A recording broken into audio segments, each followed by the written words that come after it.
मैं आज आप लोगों को सिर्फ 4 चीज़ें ऐसी बताने वाला हूँ, अगर आप अपनी 20s के अंदर हैं, तो इन चीज़ों के ऊपर काम करना शुरू कर दो। क्योंकि अगर आप नहीं कर रहे हो ना, तो अपने फ्यूचर के साथ आप खुद बहुत बड़ी नाइंसाफ़ी करने वाले हो। आपको अभी के टाइम पर लग रहा होगा, ये जो योलो नाम से हम लोग जानते हैं ना, यू ओनली लिव वंस, वो स्पेंड करते रहते हैं, शो ऑफ करने में पैसा खर्चते हैं। बट जैसे ही आप थोड़ा सा वाइजली इन चीज़ों को देखोगे ना, तब आपको सच में पता चलेगा कि लाइफ वैसी नहीं है जैसी कि अभी के टाइम पर आपके दिमाग में चल रही है। It is something different. सबसे पहली चीज़, अगर आप लोगों के पास मैं नहीं मानता हूँ कि आप किसी भी फैमिली बैकग्राउंड से आ रहे हो, middle class, ultra rich, rich, high net worth, individual, what ever your background is, but अगर आपके पास अपना इमरजेंसी फंड नहीं है, अगर आप आज ही जॉब छोड़ देते हो, आज ही कोई एक बड़ा झटका आपको लगता है और उसके बाद में आपको पैसे की ज़रूरत होती है और फिर आप 1 साल, 2 साल, 6 महीने इतना टाइम स्पेंड नहीं कर सकते हो ना अपने इमरजेंसी फंड के ऊपर, तो आप सच में बहुत बड़े क्राइसिस के अंदर हो अभी के टाइम पर ही। नो मैटर आपका पे स्केल क्या है, आपको पे आउट कितना मिलता है, आप अगर लाखों भी कमा रहे हो और उसके बाद भी आपके पास इतना इमरजेंसी फंड नहीं कलेक्ट किया हुआ है कि आप 6 महीने बिना एक भी रुपया कमाए रह सको, तो बहुत बुरी कंडीशन में हो आप। सेकंड थिंग, आप चाहे कितनी भी अमाउंट कमा रहे हो, पहली बात तो मेरा ये मानना होता है कि आप 10-20 हज़ार जो भी कमा रहे हो ना, पहले इसको कम से कम 50 हज़ार, 80 हज़ार, 1 लाख तक लेकर जाने की कोशिश करो। अब जब आप वो अमाउंट हिट कर चुके हो, देन अब आपको कम से कम उसका 10-15%, 20% इतना बचाना है। अब इसको भी ना एक साइड में नहीं लगा देना होता है।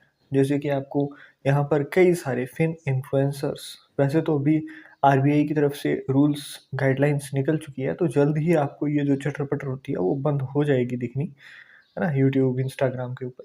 बट फिर भी ये जो लोग आपको बताते हैं ना कि सिल्वर ऊपर गया, गोल्ड ऊपर गया, आप यहाँ लगा दो, वहाँ लगा दो, ऐसा नहीं करना होता है आपको। आपको डाइवर्सिफ़िकेशन रखनी होती है। एफडी के अंदर चाहे कितना ही लो इंटरेस्ट क्यों ना मिल रहा हो, आपको रखना चाहिए पैसा। सेविंग अकाउंट के अंदर चाहे 2% ही क्यों ना मिल रहा हो, उसके अंदर भी रखना चाहिए। Gold, silver, ETFs, mutual funds, cryptos, हर जगह पर ना जब आप थोड़ा-थोड़ा पैसा डालते हो ना, तब, और वो भी कंसिस्टेंसी के साथ, तब आपको ओवर द ईयर्स उसका असली फ़ायदा समझ में आता है। आपके पास एफडी के अंदर है, तो वो उसके लिए नहीं होता है कि आप ग्रोथ कर रहे हो। वो एफडी वाली अमाउंट उसके लिए होती है कि आप इंस्टेंटली जब भी चाहोगे ना, जैसे अभी के टाइम पर मार्केट टूटी हुई है, तो आप अपनी सैलरी से तो लगा नहीं सकते हो, है ना? और ये वो टाइम होता है जब आपको इंस्टेंट ग्रोथ मिलती है। तो वो जो एफडी वाली अमाउंट होती है, वो इस टाइम पर आप यूज़ कर सकते हो।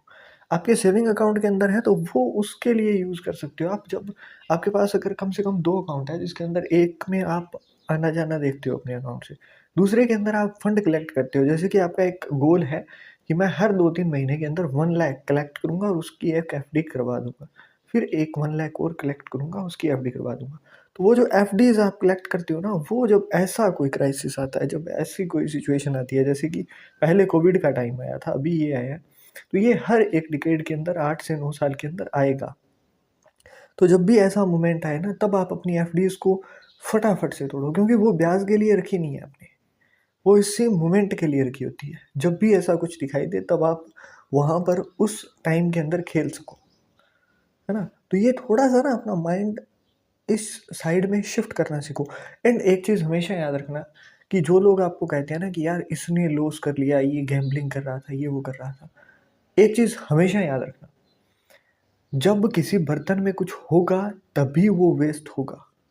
खाली बर्तनों से ना कुछ भी वेस्ट नहीं होता है। आपके पास एक मान लीजिए आपके पास कोई बोतल है जिसके अंदर मिल्क है भरा हुआ। अब आपके पास वो मिल्क है, इसीलिए वो नीचे ज़मीन पर गिर सकता है। अगर आपके पास खाली बोतल है ना, तो आप कुछ भी कर लो, उसके अंदर से पानी डाल के भले ही गिरा लो, बट मिल्क तो नहीं गिरने वाला, ना ही कोई भी महँगी चीज़ गिरने वाली है। तो कुछ गिरेगा, कुछ बनेगा, ऐसा चलता है। बट गिरेगा भी ना, तो भी वो पेपर लॉस है आपका, एग्ज़ैक्टली आपने लॉस बना दिया, वो भी आपके ऊपर डिपेंड करता है। अगर आप पेशेंस रखते हो ना, तो ओवर द ईयर्स इंडिया की मार्केट की बात करोगे तो देगी पैसा। FDs, mutual funds, gold, silver, हर चीज़ पैसा देगी। गोल्ड की कमी थोड़ी ना हो गई है। ये थोड़ी ना है कि बस अब गोल्ड की खरीदारी में बिल्कुल कमी आ जाएगी, ऐसा नहीं होने वाला है। सिल्वर की खरीदारी में बिल्कुल कमी आ जाएगी, ऐसा भी नहीं होने वाला है। बस हाँ, ये है कि जब आप हाई पे होते हो ना कि जी हमने तो 4.5 लाख रुपए पे बुक कर लिया था, तो वो सिल्वर आपको दुःख दे रहा होगा। बट जिन्होंने अब 4.5 पे बुक किया है, वो लोग 2.5 लाख, 2 लाख के ऊपर क्यों डर रहे हो फिर? मत डरो।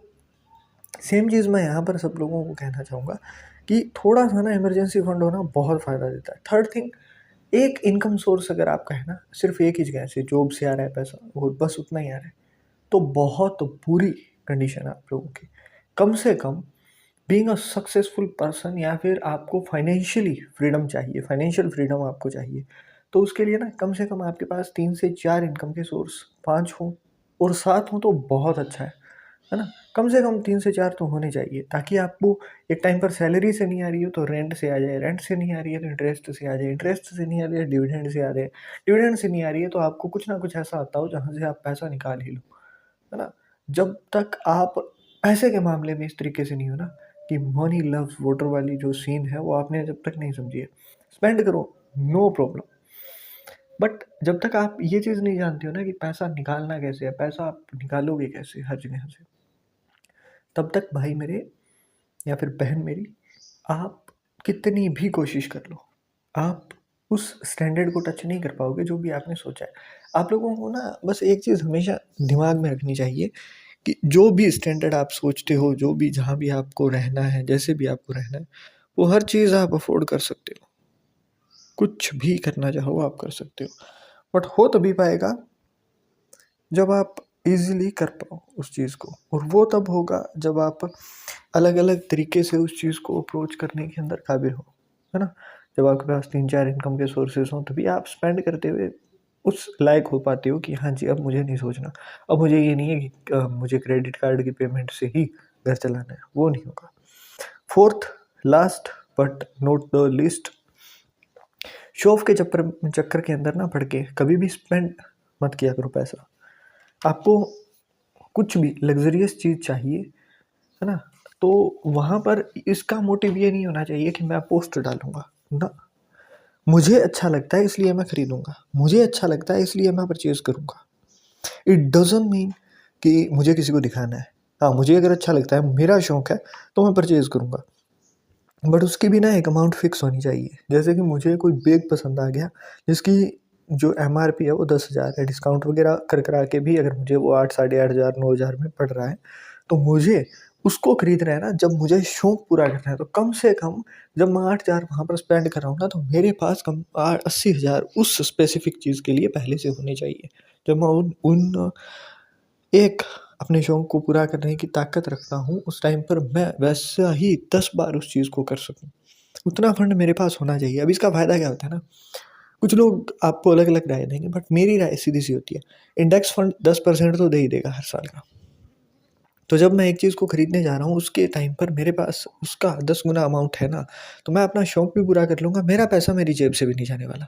तो मेरी जो कैपिटल है, वो नहीं खत्म होने वाली है ना? And I love money, money loves me, it comes more and more.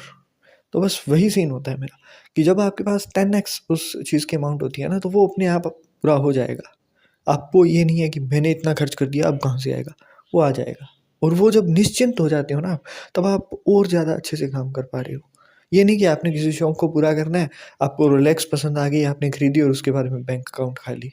तो फिर वो शो ऑफ करके क्या करोगे? ना रीसेल वैल्यू है, ये है, वो है, बट रीसेल क्यों करनी है जब आपने शौक के लिए खरीदी है? तो शौक पूरे करने के चक्कर में ना रात की नींद नहीं उड़ानी है अपनी।